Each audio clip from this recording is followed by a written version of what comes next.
Elias didn't own his chest anymore. That was the first thought he had every morning as the rhythmic thump-thump echoed in the quiet of his apartment. For 3 years, he had lived on borrowed time, powered by a muscle that had once belonged to a stranger. To the doctors, it was a successful transplant. To Elias, it was a loan he could never repay. He spent months searching.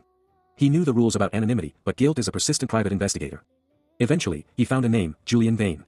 Julian had been a cellist, 24 years old, killed by a distracted driver on a rainy Tuesday. Elias traveled to the small coastal town where Julian's mother, Clara, lived. He didn't intend it to reveal himself, he just wanted to see the life that had been traded for his own. He found her sitting on a park bench, staring at the ocean with a hollow stillness that broke his borrowed heart. Before he could stop himself, he was sitting beside her. He loved the sound of the tide, Elias said softly. Clara turned, her eyes sharp and clouded with grief.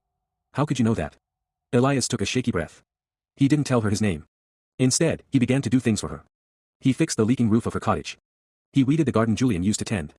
He sat with her in the silence of the afternoons. He became a ghost haunting the edges of her life, trying to pay interest on a debt that only grew larger with every kindness she showed him. One evening, Clara handed him a cup of tea and looked him directly in the eyes. You have a way of tilting your head when you listen, she whispered. Just like him. The weight in Elias's chest became unbearable. The debt wasn't just about staying alive, it was the realization that he was a walking reminder of what she had lost. He was the living evidence of her tragedy. I'm sorry, Elias choked out, his hand instinctively flying to his chest. I shouldn't be here. I can't give him back to you. Clara reached out, placing her hand over his, directly over the spot where the heart beat steady and strong. She didn't pull away in horror. Instead, she closed her eyes, her shoulders finally dropping from their years-long tension. I didn't lose him so you could spend your life apologizing, she said, her voice cracking. I let him go so that the world wouldn't lose his rhythm. If you want to pay me back, Elias, then stop living like a debtor. Start living like a gift. That night, for the first time in 3 years, Elias didn't wake up counting the beats.